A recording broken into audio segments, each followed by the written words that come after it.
सतपाल मलिक जो हैं, उनको कल सीबीआई का बुलावा आया है, सम्मन आया है। और आपने देखा होगा सतपाल मलिक काफी समय से आपकी सरकार की आलोचना कर रहे हैं, बता रहे हैं अलग अलग किस्से कहानियां, प्रधानमंत्री से क्या बात हुई, आपसे क्या बात हुई। हम ये देख रहे हैं कि जैसे ही कोई आलोचना आपकी शुरू करता है, तुरंत उसके एक हफ्ते 10 दिन में उसको कहीं ना कहीं से बुलावा आ ऐसा जाता नहीं है। ये मेरी जो जानकारी है इसके हिसाब से ये दूसरी तीसरी बार बुलाया है उनको। अच्छा, ऐसा नहीं है, एक जांच चल रही है, इसमें उन्होंने जो कहा है इसके अलावे कोई साक्ष्य सबूत या चीजें आई होगी तो बुलाया है। तीसरी बार बुलाया है, इसलिए हमारे खिलाफ बोलने के कारण बुलाया, ये सत्य नहीं है। मगर मैं इतना कहना चाहता हूं, आपको ये भी पूछना चाहिए कि हमारे साथ से अलग होने के बाद ही क्यों ये सारी बातें याद आती हैं। ये आत्मा उस वक्त क्यों जागरूक नहीं होता है जब सत्ता में बैठे होते हैं। तो इसकी क्रेडिबिलिटी भी सोचनी चाहिए जनता ने और पत्रकारों ने। अगर ये सब कुछ सही है तो वो गवर्नर थे तब क्यों चुप रहे, सही है तो। खैर ये सब सार्वजनिक चर्चा के मुद्दे नहीं है। मैं इतना जरूर देश की जनता को कहना चाहता हूं कि भारतीय जनता पार्टी की सरकार ने ऐसा कुछ नहीं किया जिसको छिपाना पड़े। कोई अपने निहित राजनीतिक स्वार्थ के लिए हमसे अलग होकर कुछ कहता है तो उसका मूल्यांकन मीडिया ने भी करना चाहिए, जनता ने भी करना चाहिए। आपको लगता है किसी की गोदी में जाकर बैठ गए हैं वो?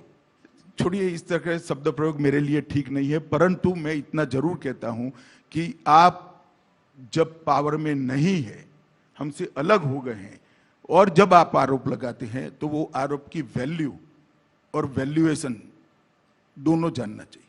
अच्छा, मैं थोड़ा सा और फ्लैशबैक का सवाल पूछता हूं। जब आपने उन्हें चुना इतने महत्वपूर्ण पद के लिए, चुनने के बाद कभी उस समय आपको ऐसा लगा कि आपने गलत व्यक्ति को चुन लिया है? क्योंकि आप मिलते हैं, आप समझते हैं, बातचीत करते हैं, उसकी गहराई समझते हैं। हमारी पार्टी में घने बड़े लंबे समय से काम करते हैं। मैं राष्ट्रीय राजनीति में आया उसके पहले ही वो श्री राजनाथ सिंह जी की अध्यक्षता में राष्ट्रीय उपाध्यक्ष थे, मेरी टीम में भी रहे और एक सिलेक्शन किया। अब ठीक है भाई, कई बार होता है राजनीति में ऐसा।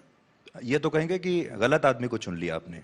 मैं इतना ही कहना चाहता हूं कि वो काफी लंबे अरसे से काम करते थे। अब समय समय पर कोई अपना रुख बदल सकता है, हम क्या कर सकते हैं। गलत आदमी पर विश्वास कर लिया, ये आप कह रहे हैं। मैं कहता हूं समय समय पर कोई आदमी रुख बदलता है तो उसको क्या कर सकते हैं, जनता ने उसको पहचान लेना चाहिए।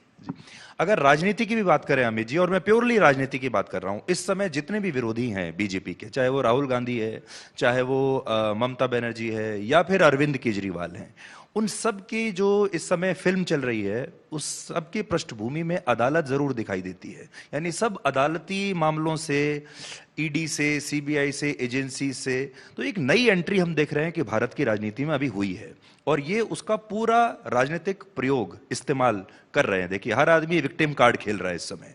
केजरीवाल जी भी खेल रहे हैं, राहुल गांधी भी खेल रहे हैं। जब मैं आज आपसे बात कर रहा हूं, राहुल गांधी आज अपना मकान खाली करने वाले हैं, और उन्होंने ये तय किया है कि वो जब चाबी देंगे वापस सरकार को, तो उसमें फोटो वोटो खिंचवाएंगे, वीडियो बनाएंगे। प्लीज प्लीज, वो तो आप चलाइए, आपकी टीआरपी के लिए हमें कोई इसमें आपत्ति नहीं है। परंतु हमने नहीं कहा राहुल गांधी को कि ओबीसी का अपमान करिए, वो उनके एडवाइजर ने किया। सजा हम कर नहीं सकते, माफी न मांगने का फैसला हम नहीं कर सकते, वो राहुल गांधी जी ने करा। देश का कानून उनके समय में बना है। इसको मनमोहन सिंह जी बदलना चाहते थे, उन्होंने अपना ऑर्डिनेंस फाड़ डाला। अब जब उन पर गाज गिरती है तो इतना बेचारा नहीं बनना चाहिए। और मैं स्पष्ट कर देना चाहता हूं, किसी ने ऐसा नहीं मानना चाहिए कि इस देश में कानून के ऊपर कोई भी है। कोई परिवार कानून के ऊपर नहीं है, कानून सबके ऊपर है, सबको अप्लाई होता है। यानी कानून पहले भी था, अभी भी है, हो सकता है आप उसका अलग तरह से प्रयोग कर रहे हैं। देखिए, कांग्रेस ने कितना किया है उसमें मैं जाकर बात करना नहीं चाहता, क्योंकि इसका जस्टिस कांग्रेस ने जितनी बार भी प्रयोग किया, किसी को लॉजिकल एंड तक कोर्ट ने कंक्लूड नहीं कर पाई है। कांग्रेस के समय में यहां सजा हुई है,